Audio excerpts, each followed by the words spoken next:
Olá, caros alunos, bem-vindos a mais uma aula do processo de peneiramento. Tá? Nas aulas anteriores, nós vimos aí algumas taxas de regulagem do equipamento, algumas características que envolvem isso, né? Dando continuidade a esse tópico de ajuste no meu equipamento, vamos falar aqui, primeiramente, do meu processo de alimentação, tá?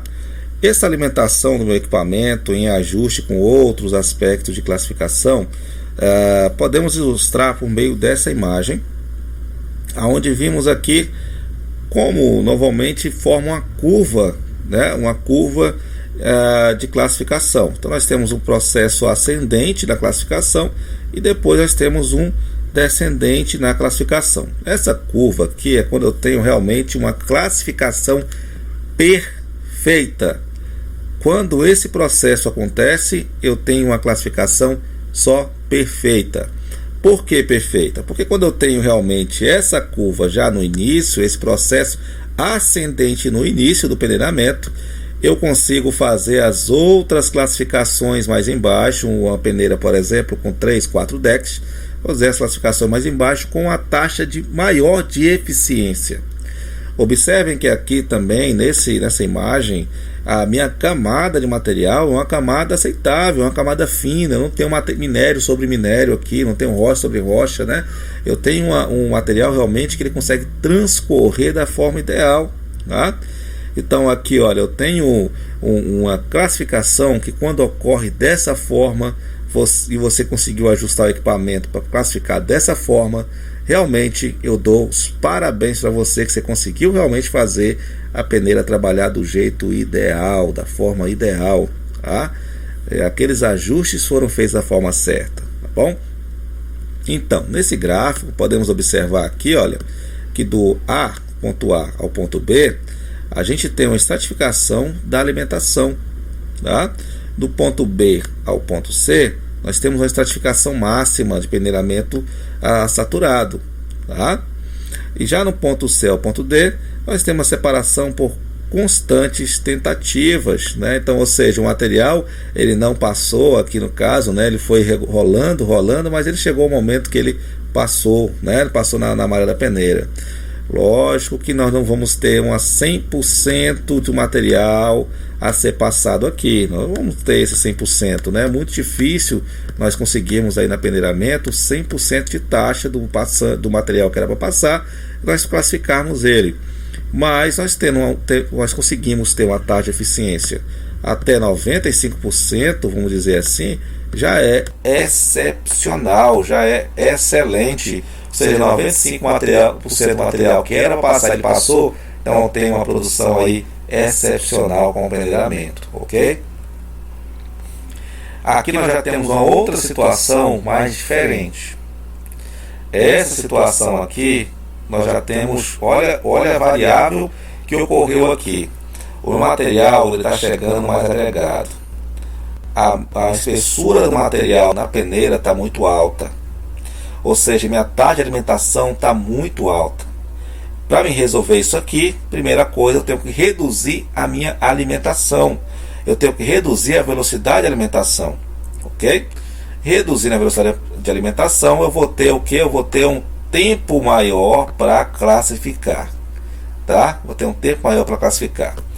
Outra variável que vai influenciar nisso aqui, que não é muito significativamente bom, se eu tiver, por exemplo, conjunto de peneiras, aí, um deck com uma peneira com vários decks, isso aqui vai ser totalmente ruim para o processo, vai ser totalmente péssimo para o processo, tá? Eu vou ter muito material que era para passar aqui, olha, imagina só, o resto da curva de material aqui, todo ele passou à frente, né?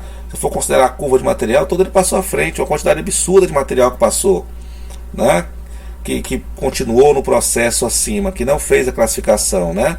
Então isso ocorre por quê? Por causa dessa alta espessura. E eu controlo isso como? Eu controlo isso na minha alimentação, tá? Se a alta não é o problema, eu vou ter outro problema, que é a inclinação do meu equipamento, ok? Olha só aqui no caso, já tem um exemplo da peneira banana, né? Lembrem lá que a peneira banana é por quê? Porque faz uma curva, né? Faz uma curva, ela tem uma curva no caso, né? Peneira banana, tá? E aqui, olha, você vê uma taxa de eficiência mais significativa. Por quê? Porque as peneiras bananas normalmente elas são muito grandes, né? Elas são bem compridas, tá? Então permite com que eu tenha uma alta taxa de alimentação. E essa alta taxa de alimentação, por eu ter mais espaço a percorrer aqui, acabo que por gerar uma classificação mais eficiente, tá? Eu acabo por ter esse fator de observação, né? Lembrando que a minha inclinação tem toda a relação nisso, né? E olha a vantagem da peneira banana, que aquilo que classificou, passou muito rápido aqui, não classificou, ele vai classificar porque ele vai diminuir a velocidade aqui. Se não classificar aqui, vai diminuir mais a velocidade aqui, aí ele vai classificar, né? Então você vê fatores diferentes em cada um dos pontos, né? Fatores de inclinação, ok? E agora nós vamos falar um pouquinho sobre essa troca de revestimento, troca da malha da peneira, né? Vamos dizer assim, dos componentes de desgaste do equipamento, tá? Então nós temos aí o desgaste dessas malhas. Essas malhas vão desgastar com o tempo, não vão durar para sempre, né? Vamos dizer assim. E esse desgaste podemos identificar por meio de observação visual. Podemos olhar para o equipamento e ver se o desgaste realmente está acontecendo.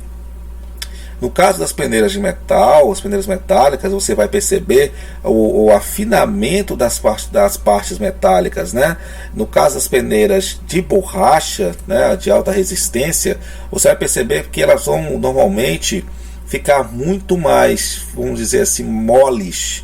Elas vão ficar muito mais moles, macias, muito flexíveis, né? Outro caso também que vocês vão perceber nessas peneiras é que elas vão, alguns pontos vão acabar estando cortado, ela vai romper, e outros pontos vão estar entupidos, o material vai entupir, né? Vai entupir alguns desses pontos. E aí você consegue observar por meio dessas várias características que é necessário fazer a substituição da malha da peneira, tá? Lembrando que é muito simples a substituição, como você está vendo aqui, né? Lógico que na área hoje Vale a gente não trabalha dessa forma aqui é só ilustrativo, né? Só para uma demonstração para vocês visualizarem, né? Mas aqui você tem que usar todo o equipamento necessário, EPI, luva, capacete. Como você está em cima da peneira aí, tem que observar se você não tem risco de queda, para estar usando cinto de segurança de paraquedista, tudo isso aí tem que ser observado, né? Mas você vê que é bem simples, olha só, é leve, o material leve. Se fosse metal aqui, já seria outro caso mais sério, né? Um caso mais sinistro aqui para manutenção. O metal já é mais pesado, né? Já tem todo um cuidado, mas olha, você vê que é tão insignificante o perigo de se você tocar nesse equipamento, nesse elementozinho aqui, que você vê que ele está com as mãos nuas aqui, né? Na demonstração. Ele nem está usando luva, né? Você vê que não tem risco de cortar a mão da pessoa, não tem risco nenhum significativamente associado a isso, né? Quanto o outro lado, sim, né? O outro já de metal já é extremamente perigoso, né? A substituição dele, né? É importante que você faça a trava ideal desses componentes, tá? Eles normalmente são encaixados, travados, fixados, eles não são exatamente parafusados na estrutura, e é importante que você faça essa checagem realmente, será tudo realmente fixo ali no lugarzinho certo para ocorrer a classificação da melhor forma possível, de forma segura. Lembre que a mineração em segurança é essencial. Mineração sem segurança não é mineração, tá bom? Então a gente tem que ter uma atenção significativa com a segurança das pessoas, segurança dos profissionais, tá bom? E agora, o outro elemento de fundamental importância, tá? Que é justamente os mecanismos vibratórios. Como é que aquele negócio gera vibração, professor? Como é que isso faz a vibração? Existe no equipamento um contrapeso, tá? Vocês estão vendo nessa ilustração aqui. Nós temos um contrapeso, tá? Esse contrapeso, ok? Ao girar, ele vai gerar um movimento centrífugo, tá?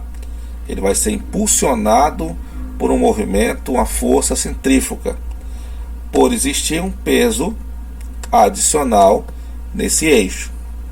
Esse movimento vai fazer com que a peneira gere uma frequência de movimento, tá? Uma frequência, uma amplitude de movimento. ok?